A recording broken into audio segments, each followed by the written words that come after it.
Hello and welcome everyone. Salam to you all and hope you're safe and doing well. Let me begin by introducing the panel. So, Ghazala Wahab Saiba is the executive director of Force, where she writes on homeland security, terrorism, Jammu and Kashmir, left wing extremism, religious extremism, and the author of Dragon on Our Doorstep. That's her first book, as I understand it, Managing China Through Military Power with Praveen Sani. She contributed a chapter on the changing profile of terrorism in Jammu and Kashmir in the book Operation Parakram, The War Unfinished. She's a career journalist, and Ghazala Saiba has worked with The Telegraph and Asian Age. All right, so that's quite a bit about you, mashallah. And there's a little something about me. I am Amir Khan. I'll be your host for this session. I'm doing a PhD in history, and I've been associated with Tawarikh Khwani for quite some time now. Through this forum, I've had the honor of interviewing great writers such as Sudeep Chakravarti ji and Audrey Trusk, who's written this great book recently about Sanskrit histories, and many other people, Rana Safi ji and many other people, mashallah. And Tawarikh Khwani itself is doing a great job by bringing history, culture, and literature to you, to our audiences and other people who watch it through videos and blog posts. Before I begin my conversation with Ghazala Saiba about her riveting book, because it indeed is a riveting book, let us acknowledge first that these are really bad times we are going through. Obviously, it is indeed the Great Depression or even the Black Death of our age. Every day we hear of people losing their battle with the deadly coronavirus, so much so that it almost makes one feel guilty for thanking God for being safe. But even in this crisis, humanity prevails.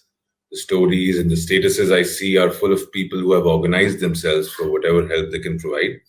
And humanity will definitely prevail, inshallah. गुलजार साहब का एक शेर है कि वक्त रहता नहीं कहीं टिक कर इसकी आदत भी आदमी सी है तो ये वक्त भी गुजर जाएगा इंशाल्लाह. So let me get to the point. The book Born a Muslim, it is an amazing read. मैंने बस शुरू किया था कि मैं थोड़ी सी पढ़ूंगा, उसमें से क्वेश्चंस फॉर्मुलेट करूंगा और बस वो क्वेश्चंस तैयार कर लूंगा.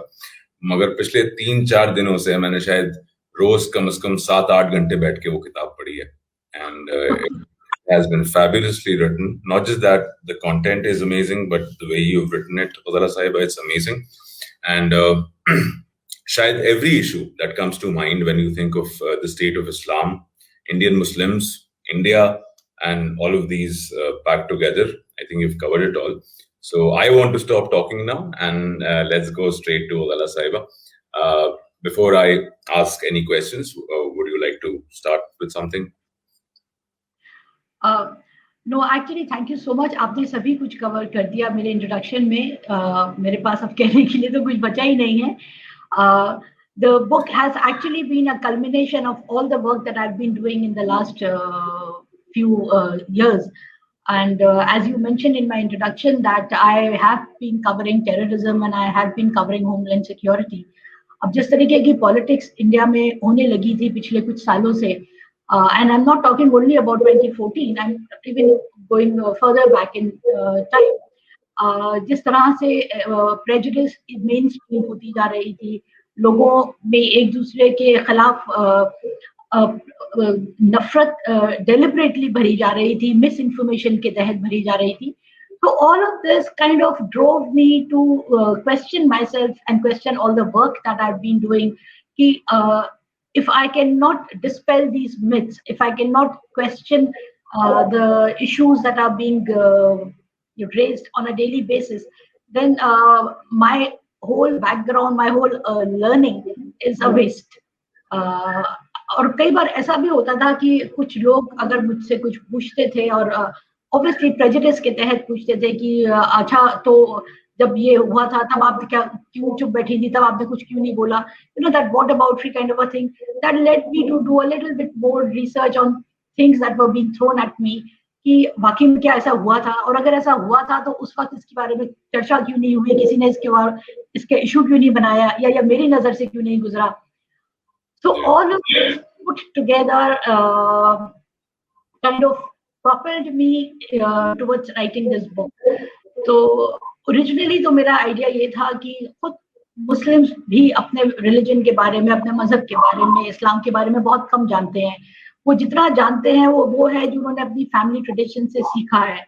मतलब हमारे घर में खुद मेरे अपने खानदान में मेरे ख्याल से कोई भी नहीं है, हालांकि मेरे खानदान में हाफिज कुरान भी हैं, मगर उनमें से कोई भी नहीं है जिसने एक्चुअली तर्जुमा पढ़ा है या जिसने एक्चुअली समझने की कोशिश की है कि ये सूरत जब नाजिल हुई थी तो क्यों हुई थी, इसका कॉन्टेक्स्ट क्या था, क्या ये मक्कन सूरत है या क्या ये मदीना में नाजिल हुई थी, वगैरह वगैरह। तो ये इतनी बेसिक चीज है क्योंकि इनसे कॉन्टेक्स्ट बदल जाता है, इनसे वो क्यों उस वक्त ये ऑर्डर आया था। अगर ये सूरत है कि आप माफ ना करें, वो फेमस सोर्ड वर्सेस हैं जिनको हर कोई मिसयूज करता है, स्पेशली मुस्लिम सबसे ज्यादा मिसयूज करते हैं। तो ये क्यों हुआ था, उसका बैकग्राउंड क्या थी, उसका कॉन्टेक्स्ट क्या था, क्या वो हर वक्त लागू होगा, क्या कोई भी कभी भी इसको बहाना बना के किसी के भी खिलाफ कुछ भी कर सकता है। तो ये कुछ चीजें थी जिसकी तरफ मैं इतनी ज्यादा माहिर होती जा रही थी कि किताब का बनना तो लाजमी ही था। And while in the course of writing, then the politics entered my thinking, and it entered my research work. And then I realized anything to do with religion cannot be kept away from politics. I mean, unfortunately, the whole conversation today is so enmeshed, जिसमें politics और religion बिल्कुल ही मिले जुले हैं. In any case, Islam itself has been a very politicized religion. So then it just became part of my project, and the result is this book. Definitely, that बिल्कुल आपने starts out as a memoir जो आपने खुद अपनी जिंदगी के बारे में लिखा है, अपने बचपन के बारे में लिखा है. उसके बाद धीरे-धीरे it gets on to serious topics, which is a very good arrangement for a book, that you start with the story and then you get to serious subjects. जो बड़ा अच्छा लगा था मुझे. और आपने खुद ही बात वो कर दी जो मैंने पहला सवाल जो तैयार किया था वो ये था कि जैसे आपने कहा कि आपने जो इस्लाम है फॉर एग्जांपल, जो आपने अपने पेरेंट्स से सीखा, और एक जमाने तक ऐसे ही होता था, कहीं प्रॉपर्ली सिखाया नहीं जाता था. लेकिन one thing that really struck my attention was that since it came to you through stories and through your family, what would you say about that? Do you think this is a case that most Muslims have in India? हमेशा से ऐसा ही रहा है? और Indian इस्लाम की अगर बात करें कि किस तरह रहा, हालांकि you've described it pretty vividly in your book, but अगर आप उसमें थोड़ा टच करें कि सूफिज्म और इंडियन इस्लाम पे अगर थोड़ी सी बात करें तो. देखिए, इस्लाम या कोई भी रिलीजन आप अगर एक स्कॉलरली तरीके से पढ़ रहे हैं तब आप उसको फॉर्मल तरीके से पढ़ते हैं, तब आप एक इंस्टीट्यूशन में जाके उसको स्टडी करते हैं. बट रोजमर्रा की जिंदगी में, चाहे वो मुस्लिम हो चाहे कोई भी हो, रिलीजन एक ट्रेडिशन, एक कल्चरल प्रैक्टिस होती है जो हम अपने विरसे में हमें मिलती है. मतलब हमारे घर में जो चला आ रहा है, आपने भी शायद सुना होगा बचपन में, या मेरे यहाँ तो बहुत होता था कि हमारे घर में ऐसे ही होता है. मतलब मेरे मदर के साइड पे और मेरे फादर के साइड में भी कुछ प्रैक्टिसेस में फर्क रहा है, क्योंकि वहां पे वो बोलते थे बट हमारे घर में तो शुरू से ऐसे ही होता है. तो अब घर में ऐसे ही होता है, ये कहीं लिखी हुई बात नहीं है. These are the practices which you have been doing for generations. तो आप, it becomes part of your religion. It's become part of your practice of Islam. So इस लिहाज से अगर देखा जाए तो इंडिया के हर हिस्से में एक अपने ही तरीके का इस्लाम practice on a daily basis शुरू से होता आया है. That has been a cultural history of our society.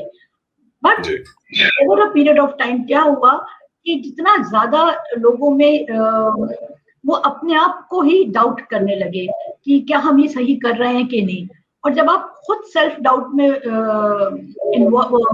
फंस जाते हैं, then you need somebody to validate what you are doing. And obviously अगर आप एक लर्नेड आदमी के पास जाएंगे जिसने एक फॉर्मल तरीके से उसको स्टडी किया है, उसकी स्टडी की बैकग्राउंड अपने ज्योग्राफिकल और कल्चरल इथॉस से रिमूव्ड है, वो तो सिर्फ किताबी तरीके से उन्होंने पढ़ा है. तो तो वो ऑब्वियसली आपको बोलेंगे ये सब गलत है, ये सब कुफ्र है, तुम क्या बेवकूफी का काम करते हो, इस्लाम में तो ऐसा भी नहीं है, वैसा भी नहीं, सब गलत है। बट द पॉइंट इज आप इतने सदियों से या जनरेशन दर जनरेशन वो करके आ रहे हैं, और आप अच्छी नीयत से, साफ नीयत से वो कर रहे हैं, आप बुरा नहीं कर रहे हैं, तो उसमें बुराई क्या है?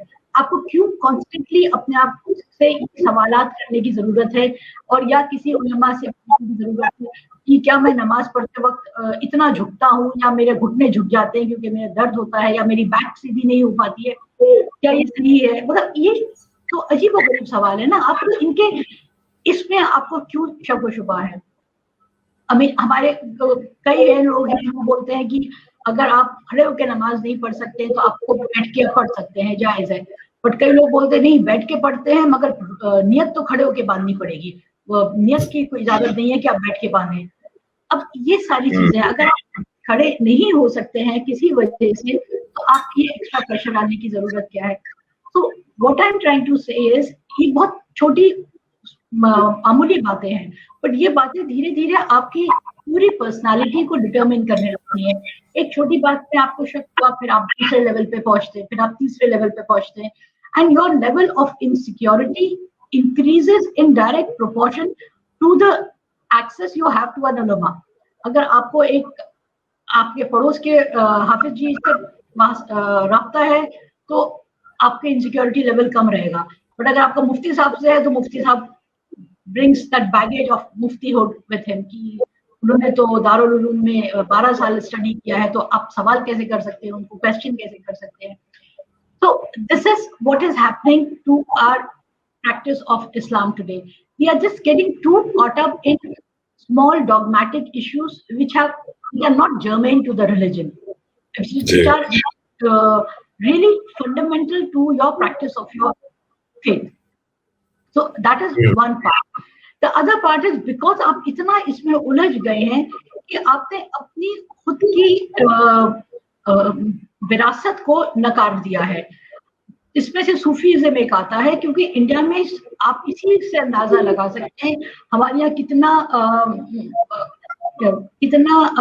वो था, एतमाद था सूफियों पे। चाहे मैं हजरत निजामुद्दीन या ख्वाजा मोइनुद्दीन चिश्ती की बात नहीं कर रही हूँ, छोटे छोटे सूफी आप गली मोहल्ले में जगह जगह मजार देखेंगे, तो वो मजार की प्रेजेंस ही इस बात की गवाह है कि हमारा कितना लोगों का अकीदा था छोटे छोटे भी सूफियों पर। मेरे खुद के दादा, अब आगरा में, मैं आगरा की रहने वाली हूँ, वहाँ पर एक दरगाह है, बहुत फेमस दरगाह है, बट वो आगरा में फेमस दरगाह है, सैयदना दरगाह उसको कहा जाता है। उनकी बहुत उस पर अकीदा था। मेरे दादा वहाँ पे साल में उर्स के दौरान खाना करवाते थे, बहुत जाते थे। अब क्यों था वहाँ पे? क्या ये वो है बुत परस्ती हो गई? क्योंकि सजदा तो नहीं कर रहे हैं, बट उनको वहाँ अच्छा लगता था जाके। उनको प्रॉब्लम ये लगता था एक इजी एक्सेस मिल गया गरीबों को खाना बंटवाने का। मैं वो कहाँ ढूंढने जाएंगे गरीब खाना बंटवाने के लिए? वो रमजानों खाना हो रहा है, खैरात बांटी जा रही है, तो जो भी उनकी फीलिंग्स थी, जो भी उनको वहां पे जाके सुकून मिलता था, जैसा भी उनका था, बट उनका वहां पर अकीदा था। ये पूरे हिंदुस्तान में आप जगह जगह देखेंगे, सड़क के किनारे देखेंगे छोटे छोटे मजार बने हुए हैं, और अभी भी वहां पे कोई आके लोग हरी चादर चढ़ा देता है, कोई लाके फूल वहां पे चढ़ा देता है। तो ये हमारा सूफीज़्म का ही एक ट्रेडिशन रहा है कि हमें किसी से भी हमारा वो लग जाता है, मन लग जाता है, और हमें लगता है इससे हमें सुकून मिल रहा है। अब ये नहीं है ना कि आप उसकी पूजा कर रहे हैं, दिस इज इनकरेक्ट। अब जब वो आप एक उलमा या आप किसी इंसान जो देवबंद या बरेलवी ख्याल के मानने वाले हैं उनसे पूछेंगे तो वो कह देंगे ये तो बुत परस्ती है, बट एक्चुअली देखा जाए तो ये बुत परस्ती नहीं है। ये आप एक अपना इमोशनल कंफर्ट, एक इमोशनल सपोर्ट के लिए किसी के पास जाते हैं, किसी से राय लेते हैं। It's like going to a family elder. तो बहुत सारे, सो आई थिंक सूफीज़्म की जो शुरुआत थी और जो उसका इतना वाइड स्प्रेड ग्रोथ हुई है अक्रॉस इस्लामिक वर्ल्ड, उसकी वजह ये थी कि Sufis were very harmless benign people. वो आपको प्रवचन नहीं देते थे, वो आपसे से बैठ के आपका दिल हल्का करने में मदद करते थे, आपको कंसोलेशन देते थे अगर आपको कुछ परेशानी है, आपकी उम्मीद बंधाते थे कि सब ठीक हो जाएगा। और उम्मीद is such a strong emotion कि अगर आपको ये उम्मीद है कि कल सब ठीक हो जाएगा, that itself motivates you more. But अगर आपको ये आपके आगे अगले 5 दिन की ब्लीकनेस दिखाई दे, आई मीन आप कोविड के दौरान ही देख लीजिए, आप हर रोज लोगों को कह रहे हैं कि टुमारो विल बी बेटर, कल सब ठीक हो जाएगा, 1-2 दिन में सब ठीक हो जाएगा, 1 महीने में सब ठीक हो जाएगा। Why are we doing this? एक गुलाम रब्बानी तवा साहब का शेर है, खुदा गवाह बड़ी सख्त जान है उम्मीद, यकीन हो ना हो इंतजार रहता है। जानते हैं कि it is against all wisdom that things may not improve or things may not get better, but the fact that you still hold on to this faith, this belief that things may get better, that anything is possible tomorrow, that itself is such a huge motivational thing. So I think Sufism spread और हमारा लोगों का अकीदा basically comes from the idea, comes from the notion कि एक कोई ख्याल है जो आपको पॉजिटिव थिंकिंग या पॉजिटिव फीलिंग आपके अंदर भर रहा है। So that itself is a great thing. Why should everybody question that? जी जी, नहीं, बहुत अच्छी आपने बात रखी कि बेसिकली सूफिज्म से एक पॉजिटिविटी आती है और उसने का बेहतर अमल करने का एक जज्बा आपके अंदर पैदा होता है। लेकिन ये जहां तक मैं देखता हूँ कि 2-3 बार हुआ है हमारी हिस्ट्री में। मैं कहीं पढ़ रहा था कि मसलन जब बगदाद का फॉल हुआ है 1258 AD में, उसके बाद एक शख्स comes to the fore and says कि हमसे कुछ गलती हो गई है, हम कुछ गलत कर रहे हैं। और शख्स का नाम था जिसका नाम आपने भी अपनी किताब में लिया है, इब्न तैमिया। और उन्होंने कहा कि नहीं, हमें रिवाइज करना पड़ेगा अपने सारे स्ट्रक्चर को, हमसे कहीं गलती हुई है। और फिर you go back to 7th century basically Arabia. और यहाँ पे भी यही होता है कि इंडिया में इस्लाम आता है जो पर्शियन रूट से आता है। वैसे तो आपने दोनों रूट्स बताए थे कि जो अरब रूट है, जो साउथ।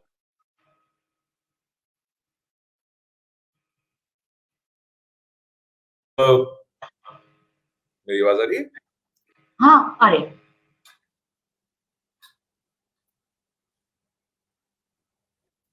अब नहीं आ रही है। जी, तो बहरहाल मेरा पॉइंट ये था कि यहाँ पे भी तकरीबन सेंचुरी से तकरीबन 5 सेंचुरीज तक इंडियन इस्लाम जो है वो एक तरह से इवॉल्व होता है। इसमें सूफियों का बहुत कंट्रीब्यूशन है, बहुत लोगों ने आके उसमें कंट्रीब्यूट किया है। शेख अहमद सिरंदी गुजरे हैं, अलग अलग फिलोसफीज रही हैं। लेकिन फिर एक शख्स जो है बहुत रिवर्ड, मैं मानता हूँ, obviously is a very revered person in Indian history as well as Islamic history, Shah Waliullah. लेकिन फिर वो ये कहते हैं कि हमसे फिर कोई गलती हुई है और we should go back to the basics. ये बैक टू द बेसिक्स जो है, ये बाकायदा एक हैशटैग बन चुका है, बैक टू द बेसिक्स, कि आपको वापस जाना है। इसकी क्या जरूरत पड़ती है? क्योंकि आपने ये भी कहा अपनी किताब में कि इंडियन इस्लाम जो है वो हिंदू ट्रेडिशन से या इनफिडेल ट्रेडिशन से मिक्सअप हो गया, और इनका जो फलसफा होता है वो ये होता है कि हमें उससे पाक करना है, इसे हमें सही करना है, दुरुस्त करना है। तो ये क्या है? आपको क्या लगता है, ये क्या फिनोमिनन है? करना पड़ता है, नहीं करना पड़ता? किस हद तक करना पड़ता है? देखिए, ये इसकी 2 वजह होती है। आपको क्यों लगता है कि आपको वापस हिस्ट्री में जाने की जरूरत है? सबसे बड़ी वजह ये है, अगर आपके पास आपको लगता है आपका एक ग्लोरियस पीरियड था जो अब नहीं है और आपको वो ग्लोरी को वापस लाना है। अब बिकॉज आपके पास फ्यूचरिस्टिक आइडियाज की कमी है, आप नहीं सोच पा रहे हैं कि हम ये अपना ग्लोरियस पीरियड या अपने वापस ग्लोरी कैसे रिस्टोर करें, तो हम ये सोचते हैं कि हमें वापस वही, अगर हम वही सब दोबारा करेंगे जो कर चुके हैं, तो हम वापस उस पीरियड में आ जाएंगे। हम सबसे बड़ी गलती इसलिए करते हैं कि हम ये भूल जाते हैं कि जिंदगी खुद एक सफर है, एक जर्नी है। आप जो स्टेशन छोड़ देते हैं, आप वो वापस नहीं आते हैं वहां पे। You have to move forward, you have to progress forward. जो चीज जिस हालात में आई है, वो उस हालात के लिए सबसे बेहतरीन सोल्यूशन था, तभी वो आया और कामयाब हुआ और उसने आपको ये नतीजे दिए। अब आपको इन नतीजों के साथ आगे बढ़ना है।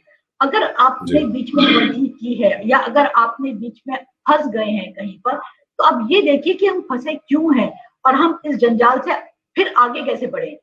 उससे जंजाल से निकलने के लिए आप वापस पीछे तो नहीं जाएंगे ना। तो अगर आप वापस पीछे जाएंगे तो ये जो सफर आपने तय किया है इतनी सारी सदियों का, आप फिर वापस उसी सफर को दोबारा वहीं से पॉइंट जीरो से शुरू करना चाहते हैं क्या, बजाय इसके कि आप अपने सफर को आगे बढ़ाएं। पर क्योंकि बहुत सारे लोग नहीं इतना आगे सोचते हैं या उनको घबराहट होती है, डर लगता है या कॉन्फिडेंस की कमी होती है, तो उनको लगता है कि नहीं, बेस्ट यही है कि जो पहले हो चुका है ट्राइड एंड टेस्टेड हम वही कर लें, क्यों नए चीजें करें।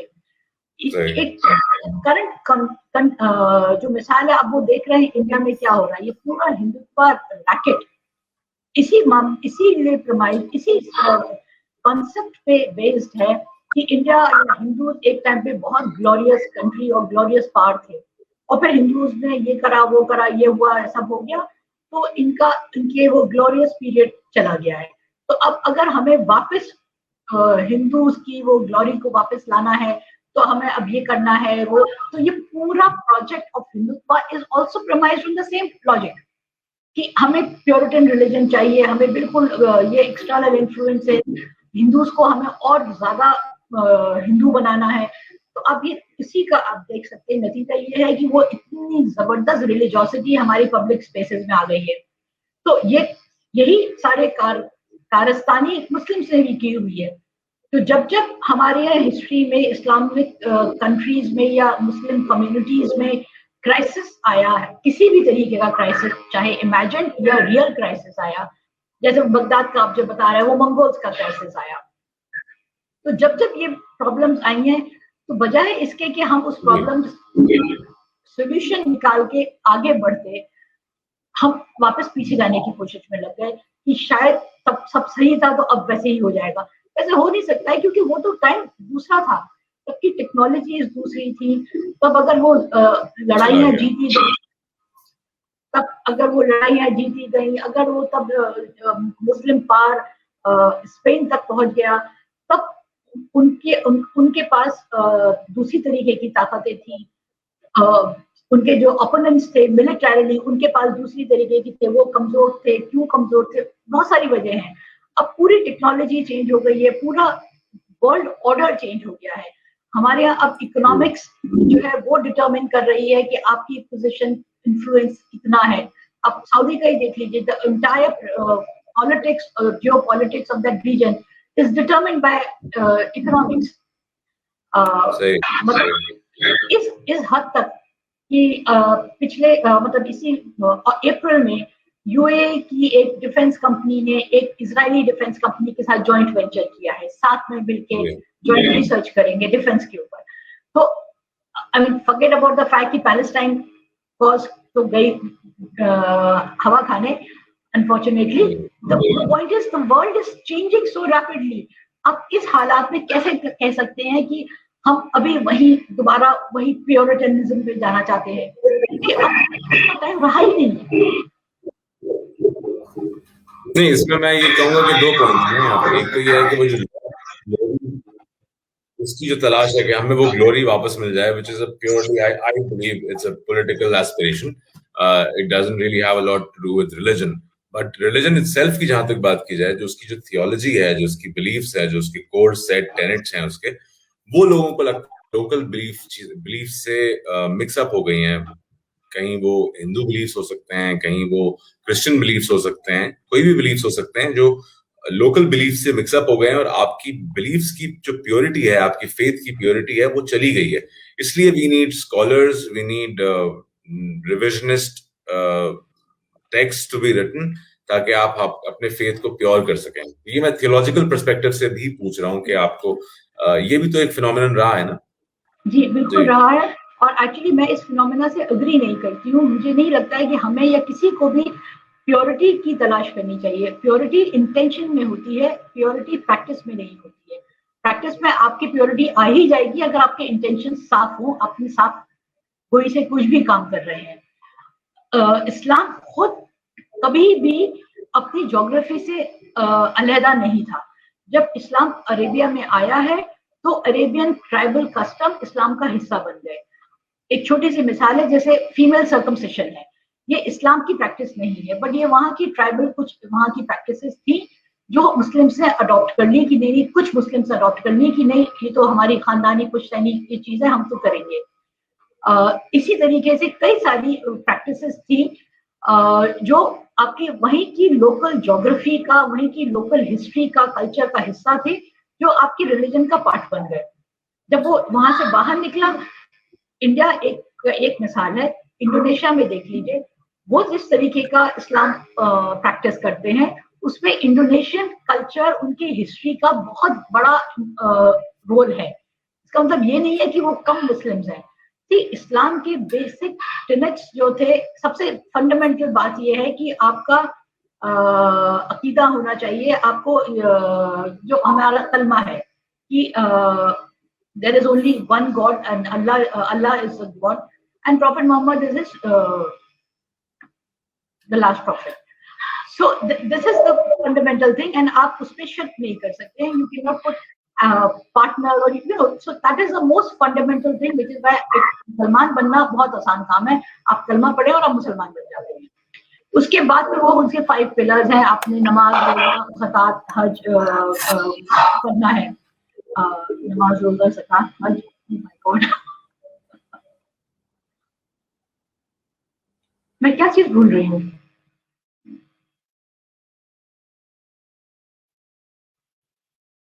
खैर, तो ये उसके 5. जी Razala, I think there is some issues of internet from the side of Amir. You carry on. बिल्कुल आप कुछ नहीं भूल रहे हैं. आपने वो पहले ही बोल दिया था ना, कलमा, that's the belief, and then rest 4 you included in your 5 pillars. नहीं तो मैं, can I continue? Yeah, you can continue. Yes. Okay. So what I'm saying is, so आपके हमारे रिलीजन में इतने बहुत ही बेसिक फंडामेंटल चीजें थी और हैं, जिनको आप फॉलो कर रहे हैं, तो आप एक सही और अच्छे कहना तो ठीक नहीं है, जजमेंटल है, बट आप मुसलमान हैं. अब इसमें आपको किस तरीके की और प्योरिटी चाहिए? आपको इसमें फिर प्योरिटी ये चाहिए कि मैं 5 नमाज के बाद भी एक्स्ट्रा कितनी नमाजें और पढ़ लूं, या मैं रमजान के महीने के अलावा भी और कितने और रोजे रख लूं. अब लोग हर महीने कई लोग रोजे रखते हैं, कई लोग हर हफ्ते में एक दिन का रोजा रख लेते हैं. तो ये आपको, तो इसकी कोई लिमिट नहीं है ना. ये तो आपका पर्सनल फेथ है, आपको जितना करना आप करते रहिए. आपको फिर वैलिडेशन की इसकी क्या जरूरत है? आप करना चाहते हैं आप करिए, बट एटलीस्ट डू नॉट जज अदर पीपल ऑन दैट. हर आदमी अगर वो फंडामेंटल्स को फॉलो कर रहा है, तो you leave that person to his और हर ओन फंडामेंटल्स. वो जितना करना चाहते हैं करते हैं. That's actually a very interesting point. कि मेरी आवाज आ रही है clearly? जी आ रही. अच्छा, कि and I will quote that कि the bar for being a good Muslim has been raised very high. तो ये वही बात है जो आप कह रही है ना, कि मॉडरेट बनना जो है वो बहुत मुश्किल है इंडिया में या बेसिकली इस्लाम में. एक्सेप्टेंस नहीं है उसकी. एक्चुअली आई थिंक ये वर्ड ही गलत है. मैं भी यूज करती हूँ मॉडरेट, और मैं अपने आप को मॉडरेट कहती रहती हूँ. But the point is, you are either a Muslim or you are not a Muslim. अगर आपको इन चीजों पे भरोसा है, अगर आपका अकीदा है इस्लाम पे, तो आप मुस्लिम हैं. अब व्हाई शुड एनीबडी जज you for being a pious Muslim or a non pious Muslim, for being a liberal Muslim or a conservative मुस्लिम? आप जो कर सकते हैं साफ नियत से, आप अगर वो कर रहे हैं, I think that should be enough.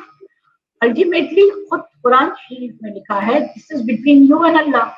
आपकी आखिरत आपके हाथ में है. अब आपके ऊपर है ये. कोई आपको क्यों प्रवचन दे, क्यों आपको जज करे और आपको आपकी कंडक्ट के बेसिस पे आपके ऊपर फतवा इशू कर दे, ये गलत है.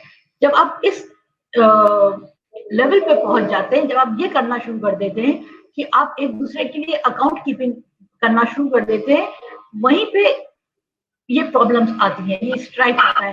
तभी ये आता है कि वो, यही वजह है कि मुस्लिम्स मैक्सिमम जो कैजुअलिटीज दुनिया में होती है वो मुस्लिम्स के हाथों ही होती हैं, क्योंकि वो मुस्लिम्स खुद ही डिटरमिन कर लेते हैं कि अगला अच्छा मुसलमान नहीं है.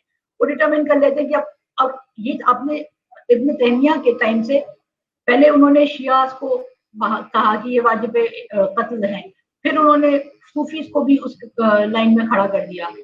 फिर धीरे धीरे जब तक अब्दुल वहाब साहब का जमाना आया, तब ये हुआ कि वो जिसको भी उन्होंने डिटरमिन किया कि ये आदमी ठीक से सही मुसलमान नहीं है, उसका मार दो, वो इसके मतलब लायक है कि उसको मार दिया जाए। तो where will this stop? Who is an individual to judge another individual? There is no limit to it then. इसमें मैं क्योंकि हमारे पास ऑब्वियसली वक्त भी कम है, there are two parts. आपने जो पिंसर वाली बात कही है अपनी, this external pressure and there's an internal pressure. थोड़ा internal pressure हमने डिस्कस कर लिया, हम थोड़ा सा external pressure की तरफ शायद आते हैं इसमें कि I personally believe that there has been nothing more defining for Indian Muslims and India itself than the partition. South Asia में जो इंडिया का पार्टीशन हुआ 1947 में, उसने दोनों कंट्रीज की हिस्ट्री को और डेवलपमेंट को बहुत इफेक्ट किया है। और आपने काफी लेंथ पे जाके ये बात की है कि how Indian Muslims still live in the guilt of having done this vivisection, कि जैसे हमने करवाया है और कोई गलती हो गई, बहुत बड़ा पाप हो गया हमसे। तो can we talk about the real story that starts with Lala Lajpat Rai proposing it for the first time back in 1924 and how it's been used against Indian Muslims? Let's talk about that. See, ये well documented है, मतलब मैंने कोई revolution नहीं किया है अपनी किताब में, ये वेल स्टैब्लिश्ड है, ये पहले भी कई जगहों पे ये बात लिखी जा चुकी है, क्योंकि ये आर्टिकल उन्होंने ट्रिब्यून में लिखा था, तो इसको कई और किताबों में इसका रेफरेंस आ चुका है। नाउ द थिंग इज कि अनफॉर्चुनेटली इतना इसके रेफरेंसेस आने के बावजूद भी, बिकॉज ये नैरेटिव करंट हिंदुत्व नैरेटिव को सूट नहीं करता है या प्रोग्रेसिवली सूट नहीं करता था, तो इसको हमने वाइट वॉश कर दिया है। और इसमें बहुत बड़ी गलती मुस्लिम्स की भी है कि उन्होंने खुद, और एजुकेटेड मुस्लिम्स, इंटेलिजेंसिया जिसको कहा जाना चाहिए, उन्होंने खुद अपने ऊपर ये गिल्ट का लबादा ओढ़ा और बाकी कम्युनिटी को भी उड़ा दिया कि तुमने तो करा था, अब इसका खमियाजा भुगतो। इसका इंतहा ये है कि हमारी करंट मुस्लिम पॉलिटिक्स भी इतनी हद तक इस बर्डन में दबी हुई है, इस प्रेशर में, कि वो अपना राइट्स भी असर्ट करने में घबराते हैं। क्योंकि उनको ये लगता है कि हमने तो पार्टीशन मुस्लिम ने मांगा था और मिल गया पाकिस्तान, अब हम यहाँ पर हैं तो we are at the benevolence of the majority community, which is not correct. The truth is, partition was a very unfortunate incident. एक बहुत बड़ा मुस्लिम तबका था जिसने पार्टीशन की डिमांड की, और एक इक्वली बड़ा तबका हिंदूज में भी था वो जिन्होंने पार्टीशन की डिमांड की। दोनों की लैंग्वेजेस में फर्क था, बट ब्रॉडली आइडिया यही था कि एक इंडिपेंडेंट कंट्री हो जो कि मुस्लिम्स अलग हो और हिंदूज अलग रहें। अंटिल द लेट 1940s जिन्ना की पोजीशन ये थी कि एक ब्रॉडर कन्फेडरेसी होगी जिसमें दो ऑटोनॉमस स्टेट्स होंगे, एक हिंदू स्टेट और एक मुस्लिम स्टेट, और issues like foreign policy, defence वगैरह ये कंबाइन होगा। खैर वो थोड़ा सा हौच पौच आइडिया था, बट इवेंचुअली जो भी हुआ, जो ब्लड शेड हुआ, जो मारकाट दोनों तरफ हुई है, तो इसका जिम्मेदारी हालात की थी, और सफरर्स ह्यूमन बींग्स थे, इंसान थे हर कम्युनिटी के, वो चाहे सिख हैं, चाहे हिंदूज हैं, चाहे मुस्लिम्स हैं। और ये मेमोरीज हिंदुस्तान में हमने, क्योंकि यहाँ पर मेजॉरिटी हिंदू और सिख आए जो अब पाकिस्तान है वहां से, तो ये इनकी मेमोरीज हैं। पर यहाँ से जो मुस्लिम्स पाकिस्तान गए वो उनकी भी तो मेमोरीज हैं वहाँ, वो भी तो वो ट्रॉमा सहन करके वहां पहुंचे हैं। तो पॉइंट इज, अगर हम एक डायलॉग करना चाहते हैं, अब हम बात कर, बहुत सारे इंडिया में रिविजिट किया जा रहा है पार्टीशन की मेमोरीज को, पार्टीशन म्यूजियम बन रहा है, which is a very good thing. We need a dialogue, we need to understand क्यों इतनी बारबेरिज्म उस जमाने में हुई, कैसे नॉर्मल इंसान, एवरीडे ह्यूमन बीइंग वायलेंट कैसे हो गए, पड़ोसी की जान के पीछे पड़ गया, रेगुलर आम ताम आदमी क्यों रेपिस्ट बन गए, ये how did this happen. when we are trying to reconcile with these ugly facets of our history, we must also understand that the suffering was equally shared. It is not that it was a one-sided atrocity on just one or two communities. If we can understand this, if we can learn to appreciate this, then we'll see that actually Muslims have been equal sufferers, equal victims as Hindus and Sikhs have been. जब ये burden हमारे ऊपर से हट जाएगा, then probably we'll start to look at Muslims in a different, in a more understanding manner. अभी because Muslims खुद ये guilt अपने ऊपर ओढ़े हुए हैं, तो आसान हो जाता है हिंदूज के लिए भी कॉन्स्टेंटली ये आपके ऊपर तोहमत लगाते जाना है कि तुम्हारा तुम पाकिस्तान चले जाओ. बट द पॉइंट इज, जो पाकिस्तान जाना चाहता था वो चले गए, और ऐसे भी बहुत सारे लोग थे जो पाकिस्तान से वापस इंडिया आ गए क्योंकि वो गए, उन्होंने रियलाइज किया हम नहीं जाना चाहते, हमने गलती कर दी फैमिली प्रेशर में या जो भी है. तो जो यहाँ है वो है जिन्होंने ऑप्ट किया, who have chosen to be here. So this is not something which has been imposed upon them. So if you are here because you wanted to be here. So this is as much your country, and you should be as firm about your rights, demanding your rights, asserting your rights as anybody else. आप क्यों second class citizen का status accept करें, और आप क्यों हमेशा apologetic रहें अपने हिस्ट्री और अपने पास्ट को लेके? There is no reason why you should do that.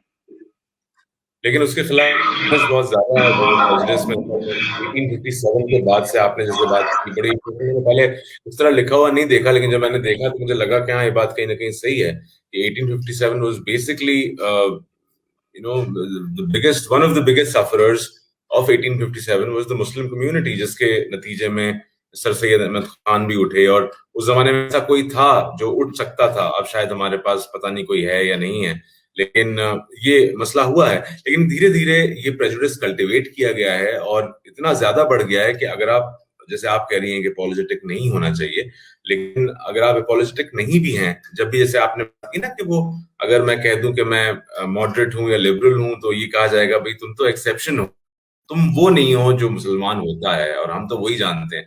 तो इतनी कामयाब कैसे हो गई एक बेबुनियाद बात कि आप, हकीकत आपके सामने खड़ी है लेकिन आप उसको तस्लीम करने के लिए तैयार नहीं है. आप वही तस्लीम करेंगे जो आपको बता दिया गया है. पढ़े लिखे लोग ऐसा करते हैं. देखिए, बहुत पुराना सेइंग है और ये हर लैंग्वेज में भी है कि अगर आप झूठ को बार बार बोलेंगे तो वो सच बन जाता है. हमारे साथ भी ये है, क्योंकि मुस्लिम्स में इस नोशन को चैलेंज करने की काबिलियत नहीं रही. क्यों नहीं रही मुझे नहीं मालूम. मतलब मुझे हैरानी है कि इतने पढ़े लिखे मुस्लिम्स हैं इंडिया में, ऑथर्स भी हैं, राइटर्स हैं, पब्लिक लाइफ में इतने सारे पॉलिटिशियंस भी हैं. क्यों इस मिसअंडरस्टैंडिंग या इस प्रोपेगेंडा को चैलेंज नहीं करा है अभी तक किसी ने, और नहीं करना चाहते हैं, मुझे मालूम नहीं क्यों ऐसा है. बट अगर आप हर स्टेज पे चैलेंज करेंगे, देन मे बी कहीं ना कहीं तो कुछ लोगों के दिमाग में बात आएगी कि अगर ये बात को चैलेंज किया जा रहा है, जैसे मैंने सोचा कि मैं रिसर्च करके देखती हूँ कि ये क्यों कहा गया है, कुछ और लोग करें. I am not saying believe what I am saying or what I have written, but if this is raising some questions in your mind, do your own background research, do your own work and find out कि ये बात क्या सच है कि नहीं. And हमारे पास इतना historical material available है इन पब्लिक डोमेन की, कोई बहुत मेहनत का काम नहीं है इसके बारे में ये डिटेल्स पता करना कि हमारी हिस्ट्री क्या रही है. और जहां तक 1857 का सवाल है, ये बड़ी नॉर्मल सी चीज है. अगर आप अगर दो तबकों में या दो एम्पायर्स में लड़ाई हो रही है, तो जो विक्टर्स है वो जो लूजिंग पार्टी है उसको खत्म करना चाहते हैं, कंप्लीटली उसके इन्फ्लुएंस को खत्म करना चाहते हैं, क्योंकि वो नहीं चाहते कि कोई भी एक ट्रेस बचे जिससे रिबेलियन दोबारा किया जा सके. तो जो ब्रिटिश ने किया, it was a very normal thing which anybody would have done. अगर ब्रिटिश नहीं होते, कोई और होता और इस तरह से वो अपनी एम्पायर एस्टैब्लिश करना चाहते तो शायद यही होता. मुस्लिम से ज्यादा सफर इसलिए किया क्योंकि एम्पायर मुस्लिम्स की थी, मुगल्स की ना.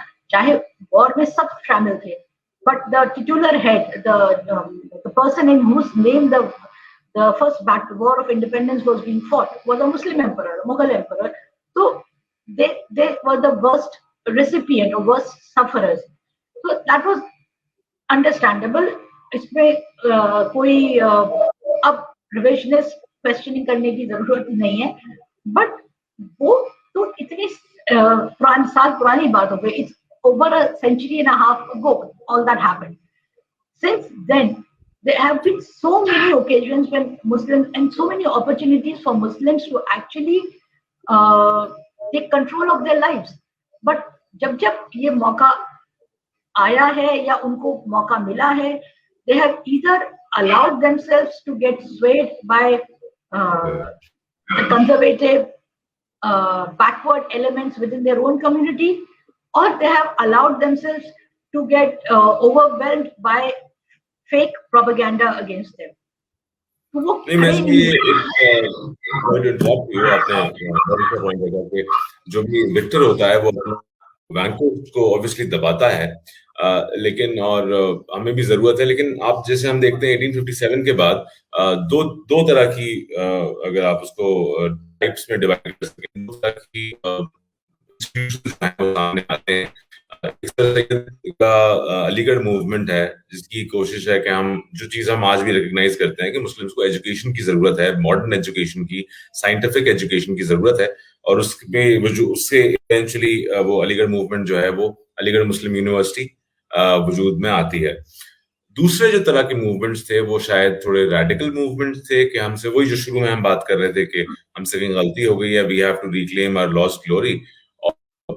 इससे मुझे वो अच्छे से तो नहीं याद, लेकिन हाँ अकबर इलाहाबादी का एक कुछ इस तरह का मजाहिया सा सटारिकल एक पता है कि वो डॉसन ने एक जूता बनाया, मैंने एक मजमून लिखा, मेरा तो मजमून नहीं चला लेकिन देश में जूता चल गया. तो उस तरह की बात है कि अलीगढ़ मूवमेंट उस पॉइंट पे आके आपके पास जामिया मिल्लिया है, ऐसे 2-3 इंस्टीट्यूशंस हैं नाम के, लेकिन जो उसके बरक्स जो मूवमेंट खड़ी हुई है, जो रिलीजियस, चाहे वो तबलीगी जमात है, जमात इस्लामी हिंद है, देवबंद मूवमेंट है, बरेलवी मूवमेंट है, इसमें इतना क्या कहते हैं ना उसको, इतनी इसमें ग्रेविटी है कि लोग उसकी तरफ से आते हैं बजाय इसके कि लोग एजुकेशन की, जहां आपने बात की कि मतलब let's come back to the real issues that we are facing, education एक बहुत बड़ा चैलेंज है इंडियन मुस्लिम सोसाइटी के लिए. ऐसा क्यों हुआ? दोनों मूवमेंट्स उठे थे, एक मूवमेंट उतनी नहीं चल पाई. और हाँ, ये सर्चर कमेटी की रिपोर्ट, इसको आप इंक्लूड करते हुए आप ये बात बता दें प्लीज. देखिए, मेरे ख्याल से एजुकेशन का आउटरीच जब अलीगढ़ का शुरू हुआ था मूवमेंट, बहुत वो लिमिटेड था एक छोटे से ज्योग्राफिकल एरिया में. कई सालों तक तो वो यूपी का रहा, फिर यूपी बिहार का बन गया, फिर थोड़ा बहुत और बाहर से लोग स्टूडेंट्स आते वहां पर, बट उसकी रीच आज भी बहुत लिमिटेड है. मतलब अभी भी कुछ 1000 स्टूडेंट्स ही वहां पर, मैं फिगर भूल गई, मैंने बुक में कोट किया है कि कितने कैपेसिटी है उसके स्टूडेंट्स की. सिमिलरली जामिया में भी जामिया तो और छोटी यूनिवर्सिटी है और उसकी कम कैपेसिटी है. इस तरीके की बड़ी सारी और यूनिवर्सिटीज हैं. हमदर्द की भी एक यूनिवर्सिटी है, अगेन कुछ 1000 की कैपेसिटी है. तो ये जो एजुकेशनल इंस्टीट्यूशंस थे, इनकी रीच लिमिटेड ही रही है अनफॉर्चुनेटली.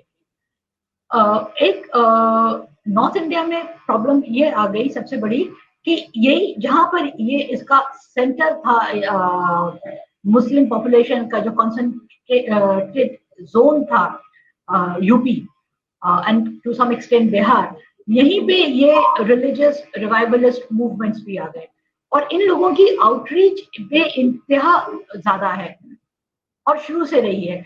क्योंकि मैंने अब मैं इसका हवाला दिया है खैरात के सिलसिले में कि वो मौलाना साहब घर घर जाते हैं अपनी बिल बुक लेके रमजान के महीने में खैरात इकट्ठी करने. ये उनका लेवल है आउटरीच का. वो हर मोहल्ले की मस्जिद में पकड़ लेते हैं फ्राइडे को यंगस्टर्स को, उनको वहां पे तबलीग करते हैं. तो अब ये आसान चीज है मजहब की तरफ मयसर होना, उसकी तरफ माइल होना आसान काम है, क्योंकि आपको सिर्फ वो आपको रट रट के नमाज रोजा ही करना है। पढ़ाई की तरफ आना थोड़ा सा मेहनत का काम है, क्योंकि आपको मेहनत करनी है, फिर आपको कंपटीशन करना है, हर लेवल पे कंपटीशन है पढ़ाई में। मजहबी एजुकेशन में कंपटीशन नहीं है। जो भी इंसान मदरसे में जाता है वो रोबोट के पास हो ही जाता है वहां से, चाहे वो 4 साल में निकले, चाहे 5 साल में, चाहे 12 साल में। वो वहाँ रेट ऑफ फेलियर नहीं है, वो फेल भी होगा तो 1 साल के बाद और निकल आएगा। सेक्युलर एजुकेशन में ये नहीं है। सेक्युलर एजुकेशन आप इसलिए करते हैं क्योंकि आपको फिर नौकरी चाहिए, तो उसके लिए आपको जिस तरीके की पढ़ाई चाहिए, आपको अपडेटेड रहना पड़ेगा कि अब मुझे कौन से कोर्सेज हैं जिससे मुझे नौकरी मिले। अनफॉर्चुनेटली यहाँ पे अभी भी बहुत सारे लोग हैं, एंड मैं कई सारे पर्सनली लोगों को जानती हूँ, तो अभी भी सोचते हैं कि हमने बीए कर लिया और फिर उसके बाद नौकरी ढूंढ रहे हैं, नहीं मिली, एमए कर लिया, नौकरी ढूंढ रहे हैं, नहीं मिले, डबल एमए कर लिया। ये लेवल, इस लाइन ऑफ एजुकेशन से आपको नौकरी मिल ही नहीं सकती है, क्योंकि आप इतने ओवर क्वालिफाइड हो जाएंगे इन अ नॉन प्रोफेशनल स्ट्रीम कि फिर आपको किस किस्म की नौकरी मिल सकती है। फिर जब आपको नौकरी नहीं मिलती है तो आप डिसइल्यूजन हो जाते हैं कि पढ़ाई लिखाई इतनी की, पैसा इतना फूका, काम तो कुछ मिला ही नहीं, काम तो फिर भी वही करा जो 10वीं पास कर रहा है। तो अगर आपको यही नहीं पता है कि आपको किस तरीके की पढ़ाई करनी है, तो पढ़ाई का फायदा नहीं है। तो हमारे यहाँ अभी पिछले और जो सचार कमेटी का आपने बात की है, सचार कमेटी ने जो ऑब्जर्वेशंस उनकी हैं कि मुस्लिम्स एजुकेशन में इतने पिछड़े हुए हैं, जबकि लिटरेसी में पिछड़े हुए नहीं है। एक एवरेज मुस्लिम लिटरेट है क्योंकि वो कुरान शरीफ पढ़ना जानता है, मगर एजुकेटेड नहीं है। वो पढ़ना इसलिए जानता है क्योंकि उससे मेमोराइज कर दिया है स्क्रिप्ट को, तो वो पढ़ लेता है, और उसको वो पढ़ाई लिखाई से उसको हासिल सेक्युलर जिंदगी में कुछ नहीं है। ना वो नौकरी कर सकता है, ना वो एक मॉडर्न लाइफस्टाइल नेगोशिएट कर सकता है, क्योंकि वो अच्छा, अब आप ये देखिए हमारे यहाँ इस वक्त एक हर जगह इस कदर टेक्नोलॉजी का प्रोपोंडेंस हो गई है कि आपके एक मोबाइल फोन में भी इतनी टेक्नोलॉजी है। आपको वो मोबाइल फोन, मैं खुद अपना मोबाइल फोन प्रॉपरली नहीं यूज कर पाती हूँ क्योंकि उसमें इतनी फीचर्स है, मुझे नहीं यूज करना आता है। मैं उसको मैक्सिमम सोशल मीडिया और फोन कॉल करने के लिए ही यूज करती हूँ, but actually there are so many other things I can do with it, which somebody who's tech savvy would know how to do it. So this is just one aspect. इसके अलावा आप हमारे यहाँ education, because it is competitive, अब आप देखिए Muslims के ने रियलाइज किया कि उनके बच्चे मैथमेटिक्स में नहीं compete कर पा रहे हैं, तो खुद पर्सनल लॉ बोर्ड ने रिक्वेस्ट की सीबीएसई को कि उन्हें वेवर मिल जाए मैथमेटिक्स से। अब एक तरह से अच्छी बात है कि जो बच्चा आगे मैथमेटिक्स नहीं पढ़ना चाहता है, क्यों आप मैथमेटिक्स का बोझ उसके सर पे डाल के उसकी परसेंटेज खराब कर रहे हैं, क्योंकि हर सब कुछ तो आपका परसेंटेज पे डिपेंड करता है अनफॉर्चुनेटली। बट दूसरी तरफ ये है कि आपने एक्सेप्ट कर लिया अपनी inferiority in a certain area, because the truth is नौकरी के लिए और कॉम्पिटिटिव नौकरी के लिए मैथमेटिक्स बहुत क्रिटिकल है आज के जमाने में। उसके बगैर आपको जितने भी ये नए एम्प्लॉयमेंट अपॉर्चुनिटीज खुल रही हैं वर्ल्ड वाइड, सॉफ्टवेयर में, कोडिंग में, ये सब मैथमेटिक्स के बगैर आप नहीं कर सकते हैं। तो द पॉइंट इज, अगर आपका education level is not keeping pace with the changes with society, then that education is meaningless for you. But because you do not realize this, you get disillusioned with education and then you fall back even more on religion. कि इतना पढ़ाई भी की और हासिल कुछ नहीं हुआ, तो हासिल हो इसलिए नहीं रहा है क्योंकि गलत पढ़ाई कर दी अनफॉर्चुनेटली। राइट। नहीं, बहुत अच्छे पॉइंट्स आपने दिए कि go back to religious education. शायद एक कंफर्टेबल, एक कंप्लेसेंसी आ जाती है उसमें, लेकिन आपको एट द एंड शायद हासिल कुछ नहीं होता। लेकिन इस एजुकेशन में आपको तकलीफ होती है और लेकिन आप कर नहीं पाते। लेकिन हाँ, इसके सोल्यूशन डेफिनेटली, मैं वो तो किताब आखिर में रिकमेंड करूंगा कि सब लोग सोल्यूशंस पे जाएं और उस पर देखें। आखिरी चीज जो मैं ये ऐड करता चलूंगा कि अगर आप लोगों के कोई सवालात हैं, जो लोग हमें देख रहे हैं, तो आप वो सवालात प्रेजेंट करें। हमारा वक्त तकरीबन खत्म हुआ चाहता है, आप जरूर मुझसे पूछें। मेरे साथ कल ये हुआ, जब रात में मैं पढ़ रहा था, तो वो जो आपका रायट्स वाला जो चैप्टर है, उसने बहुत तकलीफ दे मतलब मोड़ पे जाके मुझे खड़ा कर दिया। मैं काफी देर तक नींद नहीं आई मुझे, और क्योंकि राइट एक के बाद एक सुनना कभी जिंदगी में पिछले साल हुआ था, फिर इस साल हुआ था, एक अलग चीज होती है, लेकिन आप एक के बाद एक किताब में आता चला जा रहा है, ऐसा लग रहा है कि आप इंडिपेंडेंस के बाद सिर्फ राइट्स देख रहे हैं, तो वो इट वाज मतलब बहुत गर्व का एहसास हुआ मुझे। और चाहे वो हाशिमपुरा हो, जमशेदपुर हो, मेरठ हो, राइट अप टू जिस जहां से किताब शुरू होती है एक तरह से बाबरी मस्जिद, जो इंडियन मुस्लिम्स के लिए एंड इवन इंडिया की पॉलिटिक्स के लिए एक वाटरशेड मोमेंट है, कि वो एक अलग कर देता है कि उससे पहले वक्त कुछ और था और फिर वक्त बदल गया।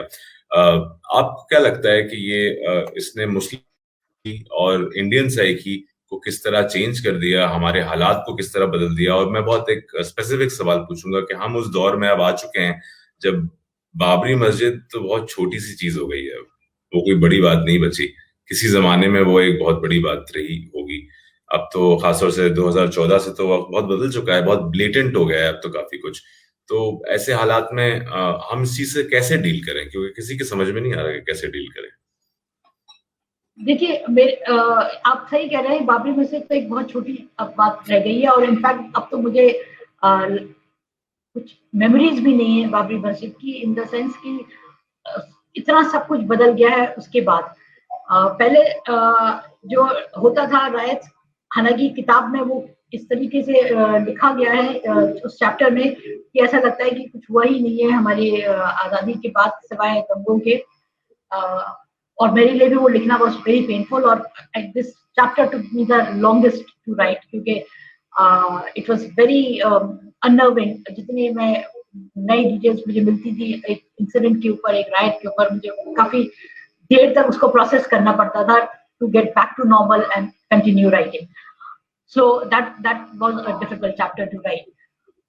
बट राइट्स जब होते थे, आप उस दौर में जब गुजरते थे, तब वो आपका डर, वो आपकी इनसिक्योरिटी, वो एक टाइम में लिमिटेड होती थी। जब वो खत्म होता था, then you used to get back to your normal life, और वो एक मेमोरी बन के रह जाता था, जैसे अब बाबरी मस्जिद एक मेमोरी बन के रह गई। बट अब क्या हो रहा है, इतना ज्यादा परवेसिव एवरीडे फियर हमारी सोसाइटी में, हमारे माशरे में आम हो गया है कि आप हर रोज एक डर के साथ रह रहे हैं। आपको ये अपनी लाइवलीहुड का डर है, आपको अपनी जिंदगी का डर है, आपको बदलते हुए कानूनों का डर है, आपको इस बात का डर है कि इससे ज्यादा और क्या हो सकता है। I mean, have we reached the bottom, और अब इसके बाद थिंग्स विल इम्प्रूव, या अभी बॉटम आना बाकी है? तो ये एक डर हमारे सबके ऊपर, और सिर्फ मुस्लिम्स के ऊपर ही नहीं है, मुस्लिम्स भी इफेक्टेड, बट जितने भी सेंसिबल रीजनेबल लोग हैं इंडिया के, वो सभी इसके शिकार हैं। एंड आई थिंक पिछले कुछ सालों में अब जो प्रोटेस्ट एक के बाद एक हो रही हैं, उससे एक चीज सामने दिख रही है कि लोगों ने असर्ट करना शुरू कर दिया है, मुस्लिम्स ने असर्ट करना शुरू कर दिया है। वो प्रोबेबली उस गिल्ट से, पार्टीशन की गिल्ट से थोड़ा थोड़ा बाहर आ चुके हैं। एटलीस्ट ये करंट जनरेशन में उतनी हिम्मत आ गई है कि they are openly calling a spade. उनको घबराहट या डर नहीं है जो प्रोबेबली उनके बुजुर्गों को था। This is a very good thing. But इसके अलावा आप ये पूछ रहे हैं कि हम क्या कर सकते हैं। मेरे हिसाब से मुस्लिम सिवाय अपने आप को बेहतर करने के, अपना एजुकेशन लेवल बेहतर करने का, ताकि उनकी इकोनॉमिक करो, इसके अलावा इस वक्त कुछ भी नहीं कर सकते। अभी इस वक्त जो भी कुछ करना है वो दूसरे लोगों को करना है। उनको अपनी प्रोपेगेंडा से भरी हुई सोच से बाहर निकलना है। उनको अपने एक्चुअली खतरे में इस वक्त मुस्लिम नहीं है, खतरे में इस वक्त हिंदूज हैं जो इस प्रोपेगेंडा के शिकार हैं। बिकॉज जो प्रोपेगेंडा आपके अंदर इतनी नफरत भर देता है, वो आपकी लाइफ से सारी पॉजिटिविटी निकाल देता है। आप अपने आप को क्वेश्चन करते हैं, आप अपने आप से नफरत भी करते हैं, क्योंकि दूसरे से नफरत करने से पहले आपको अपने आप से नफरत करनी होती है, क्योंकि आप अपने आप में इस कदर इंफीरियोरिटी के शिकार होते हैं कि आप कॉन्स्टेंटली दूसरे को इल्जाम देते हैं अपनी इंफीरियोरिटी का, अपनी गलतियां, अपनी खामियां दूसरे को थोपते हैं। तो मेरे हिसाब से इस वक्त सबसे ज्यादा खतरे में वो लोग हैं जो इस प्रोपेगेंडा के शिकार हैं। बहुत अच्छी बात कही आपने। एक मुझे पूरे एग्जैक्ट वर्ड्स तो याद नहीं है उस नज्म के, अहमद फराजी का भी फेमस नज्म है काली दीवार, जो जी वियतनाम वॉर के ऊपर है। वो वॉशिंगटन में उन्होंने जो वियतनाम वॉर मेमोरियल है, ब्लैक वॉल जो है, उन्होंने उसके ऊपर लिखी थी। तो उसका कंक्लूडिंग ये लाइंस ये है कि वो पीले देश पे हमने क्या क्या कितना टॉर्चर्स हमने वहां पर किया, मुझे करेक्ट वर्ड्स याद नहीं आ रहे। और उनके ज्याले तो मर कट के फिर भी रोशनियां ले आए, बट हमने क्या पाया? इतने जवान मोती हमने गवाए, इतने अपने यंगस्टर्स यूथ हमने गवाई, बट उसके बाद हमने क्या पाया? हमें हासिल क्या हुआ? वियतनामीज तो फिर भी जी गए, वो एक बड़ी पार्टी से लड़ रहे थे। They have managed and they are still there. They have managed to survive and overcome that trauma. But what have we lost our people for? So this is the question that the Hindus or the people who are driven by this hatred, they need to ask themselves that what is the end game of our hatred? What are we going to get out of it? Eventually, are we going to be more secure? Are we going to progress? अगर आपकी population का इतना huge chunk, 15% आपकी population का आपने उसको उसके पैरों में इतनी जबरदस्त बेड़ियां बांध के उसको बंद करा हुआ है, how can the country move forward?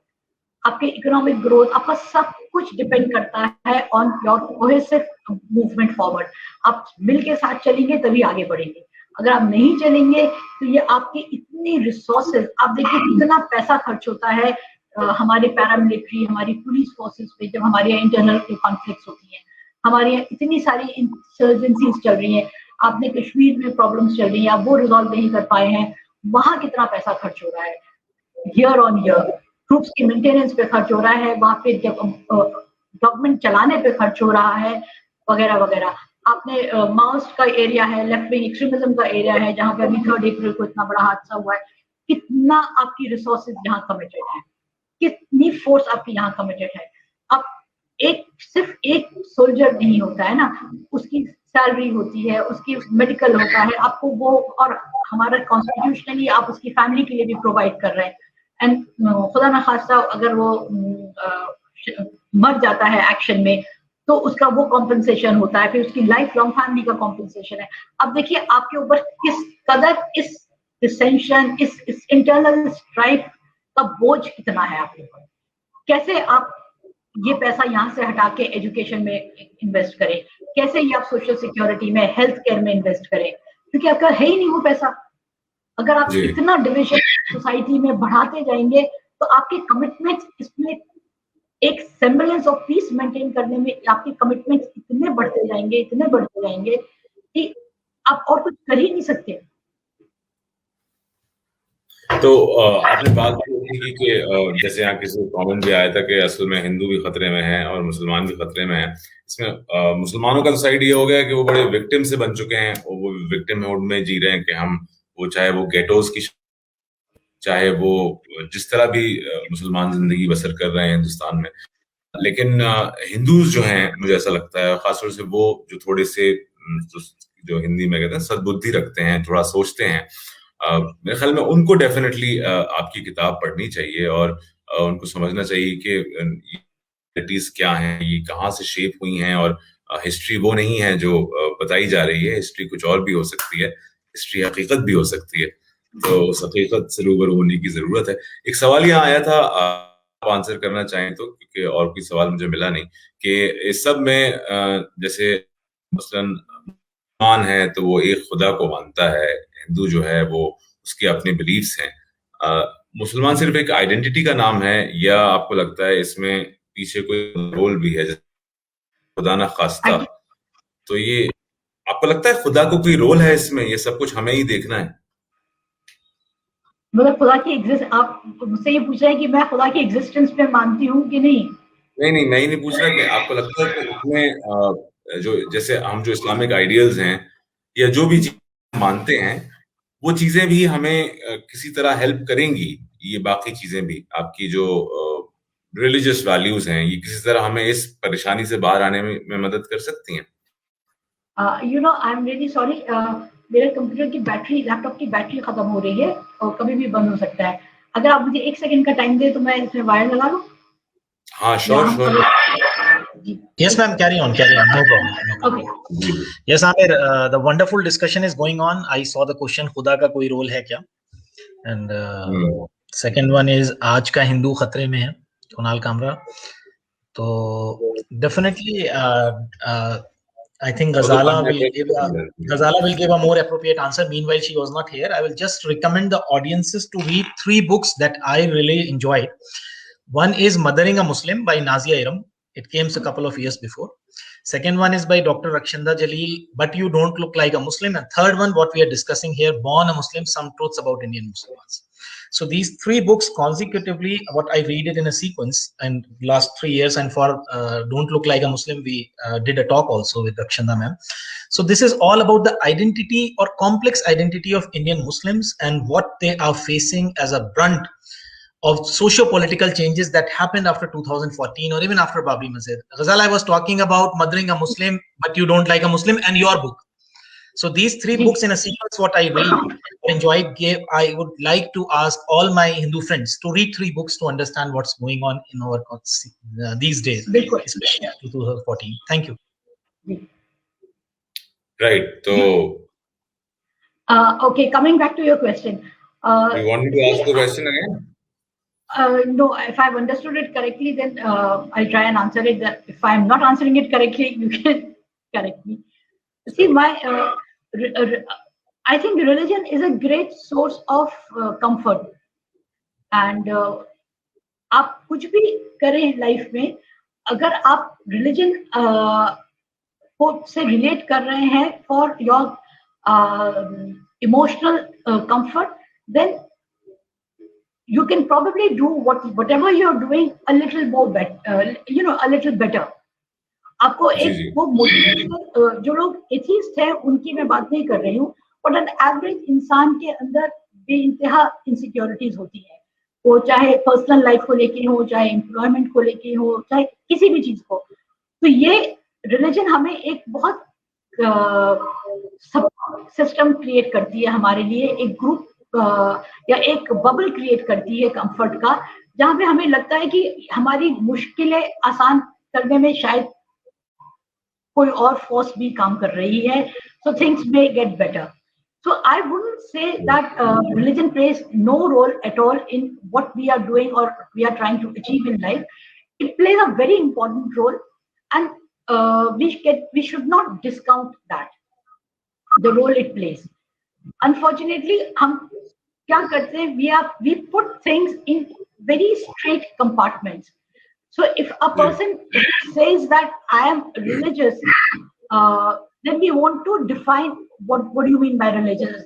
जैसे मुझसे भी कई बार लोग पूछते हैं कि are you a religious person, and I say yes, I am a religious person. So but तुमने तो ऐसे नहीं किया, तुम तो वैसे भी नहीं करती हो, फिर why do you call yourself religious? So I think instead of putting people in very neat compartments, you should see what is their equation with what they believe in. If they believe and if they are drawing comfort and they are drawing support from any source in life, so it should be acceptable. As long as आप किसी की life में interfere नहीं कर रहे हैं, आप किसी को परेशान नहीं कर रहे हैं, तो आपको कहीं से भी सपोर्ट मिल रही है, चाहे वो आपको अपनी एजुकेशन से मिल रही है, चाहे वो आपको किसी की मदद करके मिल रही है, या प्रोटेस्ट करके मिल रही है, या अभी ये हम कोविड के टाइम में पीपल आर एम्पलीफाइड, कुछ नहीं कर रहे हैं, सिर्फ अपने ट्विटर अकाउंट से लोगों की रिक्वायरमेंट्स को एम्पलीफाई कर रहे हैं. Even this is a huge. अगर आपको लग रहा है कि इससे आपको सुकून भी मिल रहा है और किसी की मदद हो रही है, everything counts, everything matters. So I will not से कि हमको सिर्फ एक चीज पे फोकस करना चाहिए और दूसरी चीज पे नहीं फोकस करना चाहिए, या रिलीजन का हमारी लाइफ में कोई रोल नहीं है, या हमारी प्रोग्रेस में रोल नहीं है. It's each to its own और हर ओन. क्योंकि मैंने एक तरह से सवाल इसलिए भी किया कि जो जेनोफोबिया जो प्रिवेल करता है मुस्लिम्स और हिंदूज के बीच में, ये आज से 100-150 साल पहले, मतलब ये भी मैं ज्यादा बता रहा हूँ, आज से 50-60 साल पहले भी इतना नहीं था. लेकिन अब जो ये अदरिंग जो हो रही है ना, कि आप तो कोई और हैं, आप आए हैं अरब से, हम हैं यहाँ के, मतलब आप सेम जबान बोलते हैं, आप सेम कल्चर में रहते हैं, सेम कपड़े पहनते हैं, एक ही तरह से बाल कटवाते हैं, बहुत सारी चीजें एक जैसी हैं, लेकिन आपको वो नजर नहीं आता, आपको एक बिलीफ नजर आता है जो शायद आपकी जिंदगी, जो मैं अगर एज अ मतलब एज अ मॉडरेट भी अगर बात करूं तो I am quite close to non Muslim, लेकिन वो मुझे अपनाने को तैयार नहीं है। देखिए, ये एक डेलिब्रेट प्रोपेगेंडा के तहत हुआ है, ये जो डिवीजन हुआ है। अगर आप देखें, हमारे यहाँ एक छोटी सा मिसाल लीजिए, अभी ये कुंभ मेला हुआ, कुंभ मेला में शाही स्नान हो रहे थे। अब ये वर्ड शाही कहाँ से आया है? ये तो पर्शियन वर्ड है। अब बिल्कुल। शाही वर्ड तो नेटिव इंडियन वर्ड नहीं है, बट ये it has become such a part of our culture और our language that even the most pious Hindu festival or occasion is incomplete without the use of this word, or without the ceremony which derives from the idea that this is a royal dip. So the point is, हमारे cultures आपस में इतने मिले जुले traditionally रहे हैं कि इसमें ये वाइड क्लीवेज क्रिएट करना has been a very hard project. इसीलिए आरएसएस जैसी ऑर्गेनाइजेशन को इतने साल लग गए ये करने में। हमारे यहाँ ये जो डिवीजन आप जिसकी बात कर रहे हैं, आई डोंट इवन थिंक ये 50-60 साल पुराना है। I would put it more closer to our present times. It is probably maybe only 20 years old or 30 years old. मेरे ख्याल से ये early 80s से प्रॉपर एक सिस्टमैटिक तरीके से शुरू हुआ, जबकि कोशिशें इमीडिएटली आफ्टर इंडिपेंडेंस शुरू हो गई थी। ये प्रोपेगेंडा के अगेंस्ट तभी से शुरू हो गया था, बट इसके कोई मानने वाले नहीं थे, कोई स्पीकर्स नहीं थे। बहुत कम इक्का दुक्का लोग मानते होंगे जो बहुत ही ज्यादा दिमाग से पैदल होंगे, बेवकूफ होंगे, but by and large majority जो थी वो इसको मानती नहीं थी, उनकी आउटरीच मेजोरिटी तक पहुंचती नहीं थी। तो ये सिविल सोसाइटी में इसका आना और लोगों का, एक एवरेज पढ़े लिखे इंसान का भी प्रोपेगेंडा और झूठ को सच मान लेना, ये इस लेवल पे हमें पहुंचते हुए बहुत टाइम लगा है।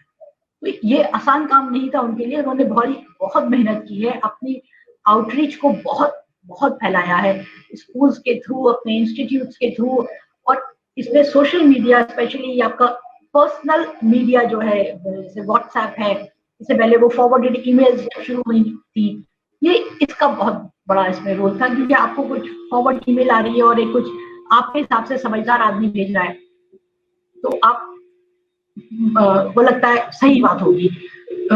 एक एवरेज इंसान जिसके पास ज्यादा टाइम नहीं है और वो ये उसका एरिया नहीं है, तो वो पता करने की कोशिश नहीं करता है कि ये बात सच है कि नहीं है।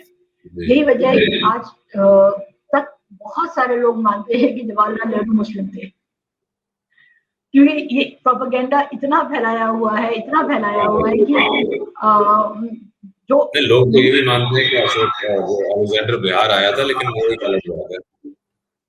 हाँ, तो अब तो ये इसमें ये पर्सनल मीडिया का भी बहुत बड़ा रोल है, क्योंकि आप अपने लैपटॉप के साथ बैठे हुए हैं या अपने मोबाइल पे आपके पास एक या तो फॉरवर्डेड ईमेल आ गई है, एसएमएस, व्हाट्सएप आ गया है, you are in a personal space. किस फ्रेम ऑफ माइंड में आप वो पढ़ रहे हैं, कैसे आपने उसको रिलेट किया है, there is no discussion, you are not talking to somebody to verify कैसे ये बात सच है क्या, तो यू स्टार्ट बिलीविंग दैट। फिर अब तो फेक न्यूज का जमाना इतना आ गया है कि इतने ढंग से वो फैलाई जाती है कि आपको एक्चुअली लगता है कि ये सच है। मेरे जैसा इंसान भी धोखा कई बार खा जाता है, क्योंकि उसके वो रेफरेंसिंग ऐसी करके देते हैं कि लगता है कि सब कुछ सच है। जब आप क्रॉस रेफरेंस चेक करते हैं तब पता चलता है कि ये भी झूठ है, ये भी झूठ है। तो इतनी मेहनत एक एवरेज इंसान नहीं करता है। तो आई थिंक ये एक रिसेंट फिनोमेना है, और इसीलिए I go back to what I had said earlier कि इसमें सबसे बड़ा काम, ये जो हेवी लिफ्टिंग जो करनी है, वो प्रोग्रेसिव सेंसिबल हिंदूज को करनी है, to break this huge cyclone of propaganda. ये इसके अंदर जाके सच्चाई के बीज बोने हैं। सही सही। लेकिन आपकी किताब ने बहुत अच्छा काम किया। मैं समझता हूँ कि जितनी अभी तक मैंने तकरीबन पूरी हो गई है, तो मुझे लगता है कि आपने जिस तरह इंफॉर्मेशन को, हालांकि उस पे भी लगाने वाले कह सकते हैं कि ये स्टैटिस्टिक्स कहाँ से आए हैं, हालांकि आपने सब कुछ क्रॉस रेफरेंस किया हुआ है, लेकिन आई एम श्योर कि एक अनबायस्ड रीडर जो है जब उसे पढ़ेगा तो उसको समझ में आएगा कि एक कम्युनिटी ने शुरुआत से किस तरह चीजों को सहा है, ये ना देखते हुए कि वो कौन सी कम्युनिटी है। आप एक इंडिपेंडेंट ऑब्जर्वर की तरह भी आप देखें कि एक कम्युनिटी थी, वो कहाँ से कहाँ चली गई, लोगों के साथ क्या क्या हुआ। तो अगर आपके पास दिल है तो वो धड़क भी सकता है। और वो आमिर बिनाई का शेर है कि ना कि खंजर चले के सकते हैं हम अमीर, सारे जहां का दर्द हमारे जिगर में है। तो किसी का दर्द आप महसूस कर सकते हैं, पर लेकिन बहुत कम बातें हुई हैं। ऑब्वियसली इतनी बड़ी किताब है, इतने सारे इश्यूज उसमें डिस्कस किए हैं।